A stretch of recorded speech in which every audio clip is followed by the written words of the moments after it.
कनन, आपसे आगाज़ करेंगे आज क्या देखा समाअत के दौरान आपने, किस तरफ हमने इस तमाम तर प्रोसीडिंग को जाते हुए ऑब्ज़र्व करना है, क्योंकि कहा यह जा रहा है कि मंगल के रोज़ कोई अहम डेवलपमेंट का इम्कान है, तो वो क्या हो सकती है और आज जो रिमार्क्स थे उससे क्या वाज़े हो रहा था? देखिए, मंगल की जहाँ तक बात है तो आज सिर्फ एक सलमान अकरम राजा रह गए हैं जो दरख्वास्त गुजारान में से हैं। उनके दलाइल रहते हैं जो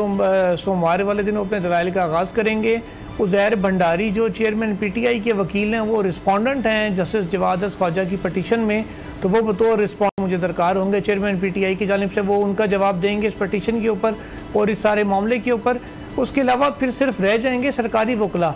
यानी अटॉर्नी जनरल ऑफ पाकिस्तान अपने दलाइल देंगे। जो चारों सूबाई एडवोकेट जनरल हैं, क्योंकि चारों सूबाई हुकूमतों को इसमें फरीक बनाया गया था, वो अपने आर्गूमेंट्स करेंगे। तो ऐन मुमकिन है कि मंडे को ही ये केस जो है वो पाया तकमील को पहुंच जाए और फिर मंडे को किसी टाइम पे या ट्यूसडे को, मंगल को किसी वक्त जब अदालत को मुनासिब समझेगा, अदालत किसी नतीजे पर पहुंचेगी, कोई मुख्तसर हुक्मनामा भी आ सकता है। इसी बात का India chief justice of Pakistan ने आज दिया। उन्होंने कहा कि मंगल के दिन तक हम इस कार्रवाई को कुछ ना कुछ नतीजा खेज इसको बनाना चाहते हैं। अभी तक जिस स्पीड से अदालत ने केस चलाया है जुमे के रोज़ भी, और जिस अंदाज में कल लतीफ़ खोसा के दलाइल जल्दी मुकम्मल करवाए गए थे, कहा गया था ज़्यादातर इन्हिसार तहरीरी जो दलाइल है उनके ऊपर होगा, उसे लग ही रहा है कि ईद से पहले, क्योंकि पहले चीफ जस्टिस ने कहा कि जुमेरात तक हमारे पास टाइम था, लेकिन अब बुध से छुट्टियाँ शुरू हो रही हैं तो सिर्फ 2 दिन हैं, तो इन 2 दिन के अंदर हमने इस केस को मुकम्मल करना है। ईद से पहले इम्कान है कि कोई ना कोई मुख्तसर हुक्मनामा सुप्रीम कोर्ट के 7 रुकनी लार्जर बेंच का ज़रूर आ जाएगा इसे फ़ौजी अदालतों वाले में ट्रायल के मामले पर। जो मेन फोकस था आज दरख्वास्त गुजारान का वो यही था कि सिविलियंस का जो ट्रायल है वो आइन के ख़िलाफ़ होगा अगर फ़ौजी अदालतों में किया जाता है। तो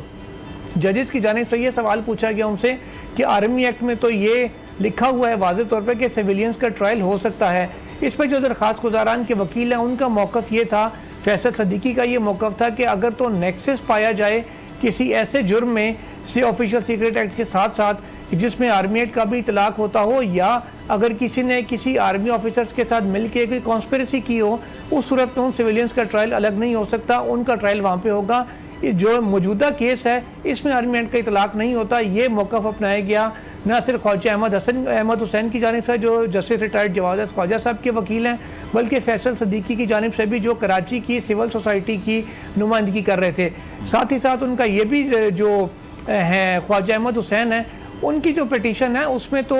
जो ऑफिशियल सीक्रेट एक्ट की वो दफ़ा जिसके तहत सिविलियंस का ट्रायल हो सकता था और आर्मी एक्ट की वो दफ़ात जिनके ज़रिए जो हवालगी मांगी जाती थी, उसको भी उन्होंने चैलेंज कर रखा, कहा कि ये दफ़ात भी सिरे से आइन के ख़िलाफ़ हैं। एक और बात उन्होंने जो अहम नुक्ता अपने उसमें ये उठाया, जो ख्वाजा अहमद हुसैन है, उन्होंने कहा कि जो सिविलियंस का जो बुनियादी हकूक़ हैं, जो फेयर ट्रायल का हक़ है, वो आर्टिकल 10 से फराहम करता है, जबकि जो फ़ौजी अदालतें हैं उनमें आज़ाद अदलिया नहीं होती, जो कि शफाफ ट्रायल की सबसे बड़ी बुनियाद है। इस वजह से उन्होंने कहा कि ये आइन की खिलाफ वर्जी होगी अगर अदालत सिविलियंस के ट्रायल के लिए इनको जो फ़ौजी अदालतें उनमें भिजवाती है। जस्टिस याही आफरीदी की जानिब से कहा गया कि माजी में यानी कि 2015 में 21वीं तरमीम के केस में सुप्रीम कोर्ट फ़ौजी अदालतों की तौसीक कर चुकी है। जब एक बड़ा बेंच यानी कि फुल कोर्ट तौसीक कर चुका है तो अदालत जो 7 रुकनी बेंच है ये किस बुनियाद के ऊपर इसको अब कह दे कि ट्रायल फ़ौजी अदालतों में नहीं हो सकता, जबकि उस वक्त भी सिविलियंस का ही मामला सामने था। उस पर जो ख्वाजा अहमद हुसैन है और जस्टिस एजाजुल हसन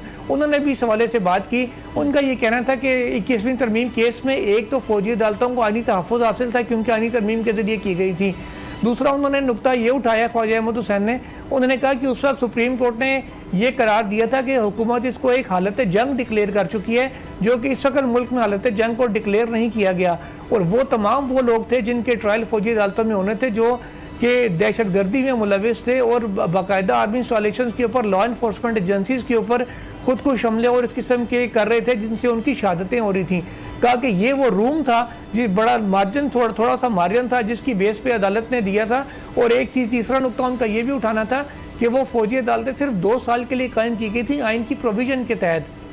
इसलिए वो टाइम बाउंड होने पे और सनसेट क्लॉज होने पे, यानी कि 2 साल का जब टाइम पूरा होगा वो फ़ौजी अदालतें अपना वजूद ख़त्म हो जाएगा उनका बाई ऑपरेशन ऑफ लॉ ही, जो कि हो भी चुका था 2017 में। उन्होंने कहा सिर्फ इस वजह से उसको लीगल करार दिया गया था। मौजूदा जो हालात हैं और जो मौजूदा मुल्ज़िमान हैं, मौजूदा जो केसेस दर्ज हुए हैं ATA के, उनके ऊपर इतलाक़ नहीं होता। जो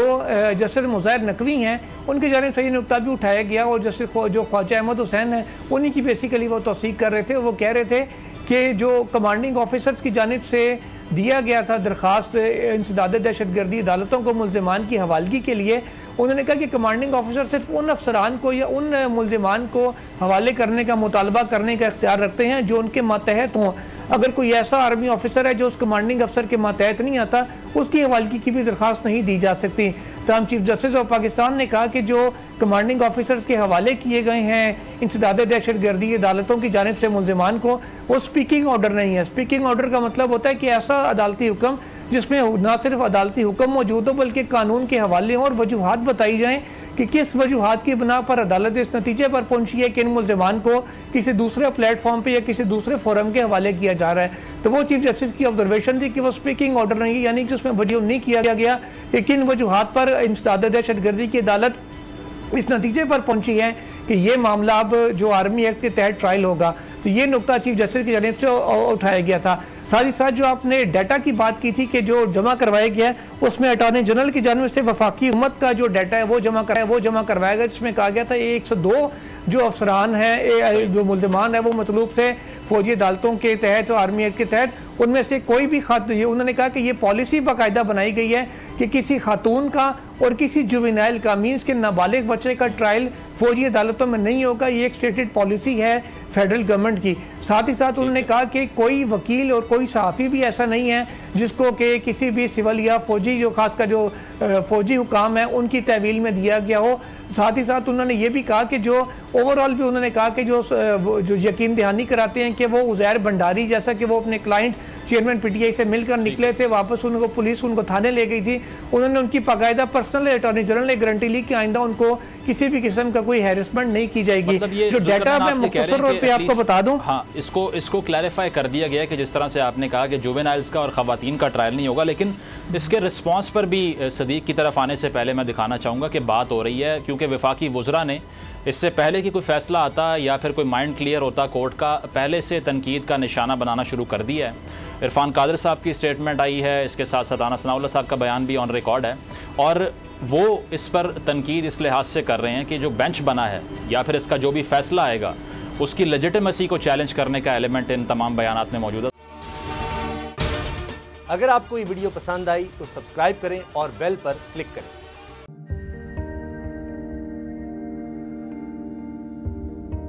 कैसे कैसे सितारे डूब गए,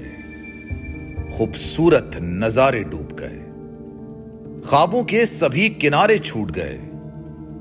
गमज़दा दुख के मारे डूब गए। कितनी मुश्किल का सामना है यहां,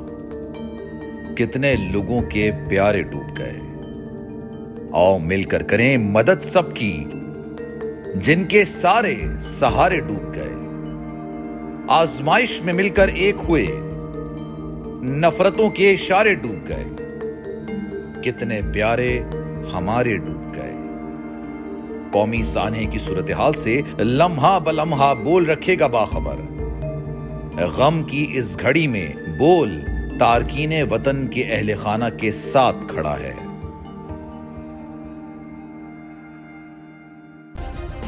सब्सक्राइब करें और बेल दबाएं ताकि कोई खबर रह न जाए।